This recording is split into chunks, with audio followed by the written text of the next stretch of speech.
Okay, this is cabbage. Everybody knows it. This is cabbage. So today we'll be talking about health benefits of cabbage. Okay, so this is a leafy vegetable that is very common. Okay, so number one health benefits is it contains a natural occurring a substance we call anthocyanins.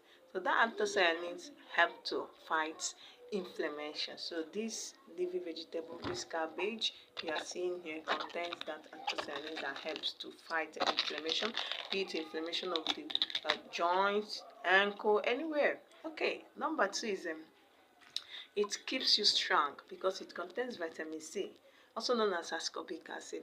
This vitamin C helps to produce collagen as well as boosting your immune system. So when your immune system is strong, your body will be able to fight off diseases and germs. Okay, so number three is